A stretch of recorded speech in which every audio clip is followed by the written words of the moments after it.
छत्तीसगढ़ के सरकारी स्कूलों में पिछले 5 महीनों से बच्चों को किताबें नहीं मिल पाई हैं।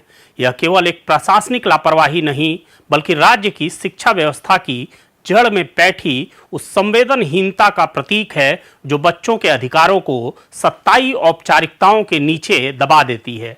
लेकिन इस गंभीर असफलता के लिए जिम्मेदार अधिकारियों को जवाबदेह ठहराने की बजाय एक सहायक शिक्षक को निलंबित कर दिया गया, सिर्फ इसलिए कि उसने सच बोलने का साहस किया। सवाल यह है कि क्या किताबें न पहुंचाना छोटे बच्चों के साथ अपराध नहीं है? क्या इस अपराध से बड़ा अपराध है इस पर सवाल उठाना?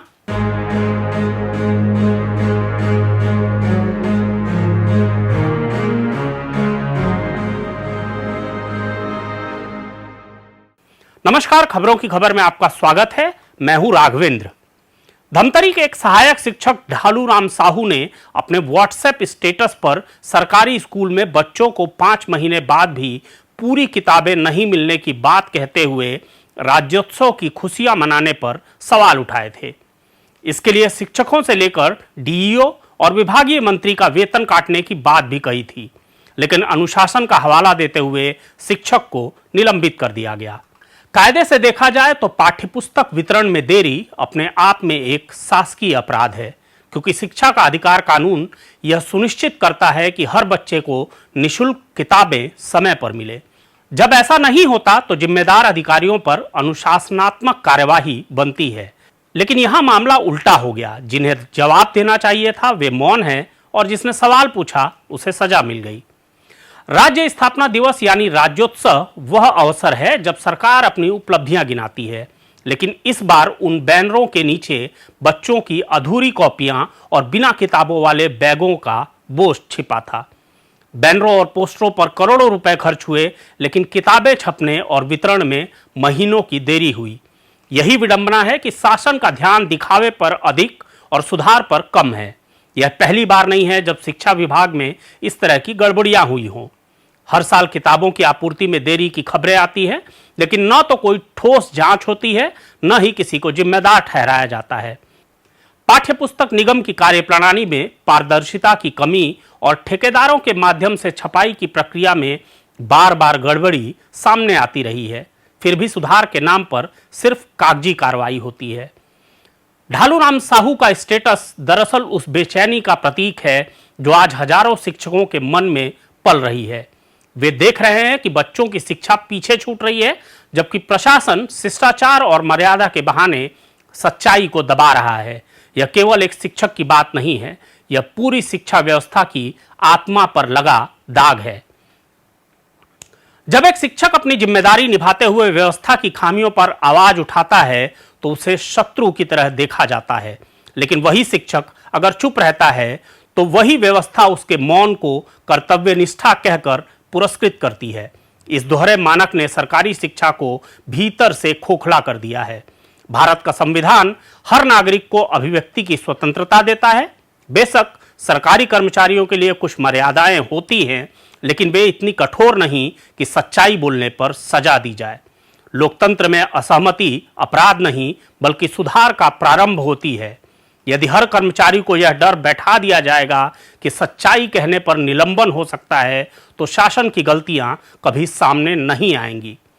लेकिन ऐसा लगता है कि ढालू राम साहू से विष्णुदेव साय की सरकार डर गई है, और उस डर के कारण वह ढालू राम साहू को निलंबित कर अपने अपराध को भी न्यायोचित ठहराने की कोशिश कर रही है। सवाल यह भी है कि जब शिक्षा जैसी बुनियादी जिम्मेदारी निभाने में विभाग असफल रहा, तब क्या जनता को यह जानने का अधिकार नहीं है कि गलती कहां हुई? और अगर कोई शिक्षक इस विषय पर बात करता है तो उसे शासन विरोधी कैसे कहा जा सकता है? क्या सच्चाई बोलना अब सत्ता विरोधी होना हो गया है? इस पूरी घटना ने एक बार फिर यह स्पष्ट कर दिया है कि हमारे तंत्र में जवाबदेही की कमी ही सबसे बड़ी समस्या है। अधिकारी जो व्यवस्था की रीढ़ माने जाते हैं, वे अपने पद को ढाल की तरह इस्तेमाल करते हैं। उन्हें यह भय नहीं कि गलती पर सजा होगी, लेकिन निचले स्तर के कर्मचारी, विशेषकर शिक्षक, हमेशा बलि का बकरा बना दिए जाते हैं। ढालू राम साहू के खिलाफ कार्यवाही ने यह संदेश दिया है कि व्यवस्था की असफलता पर जवाब उठाना अपराध है, जबकि असफल होना सामान्य। यह मानसिकता ही सुधार की राह में सबसे बड़ी बाधा है। शासन की यह प्रवृत्ति अब पुरानी हो चुकी है। जवाबदेही से बचो और सच बोलने वालों को कुचल दो। यही प्रशासनिक संस्कृति है जिसने शिक्षा को महज एक फाइलों का खेल बना दिया है। सवाल यही है कि क्या राज्य सरकार ने किताबों की आपूर्ति में देरी की जिम्मेदारी तय की? क्या पाठ्य पुस्तक निगम से जवाब मांगा गया? क्या शिक्षा मंत्री ने इस पर कोई सार्वजनिक स्पष्टीकरण दिया? और सबसे बड़ा सवाल तो यही है कि क्या ढालूराम साहू का निलंबन शासन की छवि बचाने के लिए हुआ या शिक्षा की सच्चाई छिपाने के लिए? ढालूराम साहू का मामला शिक्षा की विफलता से कहीं अधिक गहरा है। यह संवेदना की परीक्षा है। एक ओर बच्चे बिना किताबों के हैं, शिक्षक असहाय हैं और दूसरी ओर राज्य सरकार जश्न मना रही है।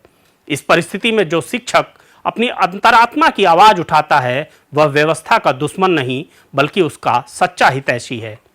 शासन को यह समझना होगा कि डर और अनुशासन में फर्क है। डर से सिर्फ मौन पैदा होता है जबकि अनुशासन जागरूकता से आता है।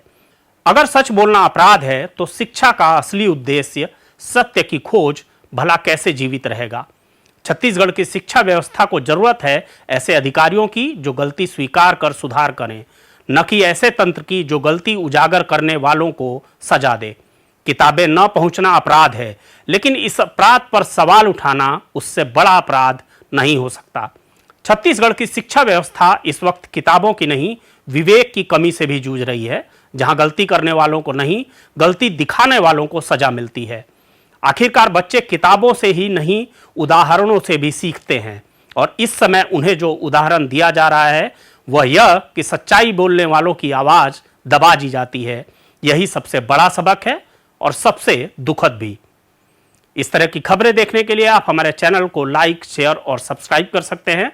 हमेशा की तरह हमें अपनी खबरों पर आपके कमेंट्स का भी इंतजार रहता है। नमस्कार।